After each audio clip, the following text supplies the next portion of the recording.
Subject, Law of Criminal Procedure. Topic, Triggering the Machinery, FIR, E-FIR, and Arrest Rules. Namaste. Welcome back to our fourth lecture. Today, we are looking at the exact moment the criminal law machinery is set into motion, that critical turning point when a simple complaint officially becomes a police matter.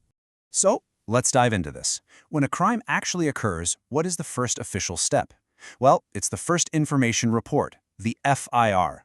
Under the new BNSS framework, these traditional rules have been significantly modernized, most notably to include E-FIRs. Following this trigger, we're going to examine one of the most serious and drastic powers given to the state, the power of arrest. Let us study Chapter 11 and Chapter 5 of the BNSS to see exactly how the law grants this power, but also imposes strict safeguards to protect citizens against its abuse. FIR and Section 173 triggering the criminal machinery. Right, so Section 173 of the BNSS, which entirely replaces the old Section 154 of the CRPC, is what governs the registration of information regarding offenses. Now, to really understand this, we first must distinguish between two distinct types of offenses, cognizable and non-cognizable. A cognizable offense is a highly serious crime. Think murder, rape, or theft. In these high-stakes scenarios, a police officer has the authority to act immediately and can arrest the suspect without waiting around for a magistrate's warrant. Now, what's really interesting about this is how strictly the law binds the police. Under Section 173, if the information provided discloses a cognizable offense, the registration of an FIR is absolutely mandatory. As the Supreme Court made crystal clear in the famous, landmarked case of Lalita Kumari for Government of Uttar Pradesh, the police simply cannot refuse to register an FIR if a cognizable offense is disclosed. This ruling is essential because it guarantees accountability right at the starting line. E-FIR technological reforms, modernizing the BNSS. But what about E-FIRs? Let's look at how the BNSS introduces major technological reforms to modernize this whole process. Information can now be sent to the officer in charge of a police station electronically. However, to prevent the misuse of digital reporting, like, say, someone filing fake or malicious cases anonymously, the law adds a very specific condition. If you send information about a cognizable offense electronically, it must be physically signed by the sender within 3 days.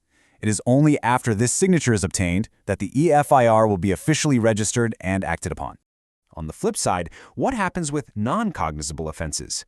Well, these are governed by Section 174, and the police's power here is heavily restricted. They must enter the information into a diary, but they absolutely cannot investigate or arrest the suspect without a specific, direct order from a magistrate. Arrest without a warrant, Chapter 5 and Section 35. Now, let us turn to the actual power of arrest, covered in Chapter 5 of the BNSS. Section 35, which replaces the old Section 41, details exactly when a police officer may arrest a person without a warrant. The police are authorized to do this under a few specific critical conditions. They can arrest without a warrant for cognizable offenses committed right in their presence, or upon receiving a reasonable complaint or having a reasonable suspicion regarding offenses that carry a severe imprisonment term of 7 years or more. But I really want to pause here for a moment. Remember, an arrest is not just some routine procedural step. Arrest is a severe deprivation of personal liberty. Because it temporarily strips a citizen of their fundamental freedom, the law demands strict, uncompromising safeguards to ensure this immense power is never abused. Constitutional Arrest Safeguards, DK Basu v. State of West Bengal. This brings us directly to the Constitutional Arrest Safeguards. Following the historically significant and landmark guidelines laid down by the Supreme Court in DK Basu v. State of West Bengal, the BNSS has now explicitly codified several vital protections. Let's break these down, as they are absolutely vital. First, the arresting officer must bear clear and visible identification. Second, a formal memorandum of arrest must be prepared right at the time of arrest. This isn't just paperwork. It must be signed by at least one independent witness, either a family member or a respected member of the locality, and countersigned by the arrested person. Third, the arrested individual has the immediate right to have a relative or friend informed of their arrest and place of detention.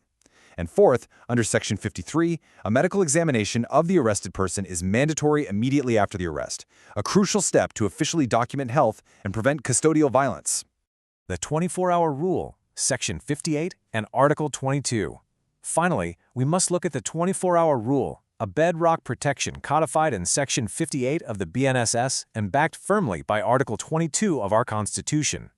This rule states that a police officer must produce the arrested person before the nearest judicial magistrate within 24 hours of arrest, strictly excluding the time necessary for the journey. This brilliantly illustrates a fundamental check on police power. They simply cannot detain anyone in custody beyond this strict window without a neutral magistrate actively reviewing the case and granting express authorization. In summary, we have explored the machinery of justice today. We saw how criminal proceedings are officially triggered by the registration of an FIR or E-FIR under Section 173. We distinguished between cognizable and non-cognizable offenses, examined the immense power of warrantless arrest under Section 35, and most importantly, we broke down the vital procedural safeguards from D.K. Basu arrest memos to the 24-hour production rule under Section 58 that stand between a citizen's liberty and arbitrary detention. In our next explainer, we will go behind the crime scene tape. We will explore how the police actually conduct investigations, the expanding role of mandatory forensic evidence, and the new rules requiring audio-video recording of searches and seizures. But until then, ask yourself, if an arrest fundamentally strips a person of their liberty, are these strict safeguards truly enough to protect the innocent? Thank you for joining me. Study hard, and I will see you in the next lecture.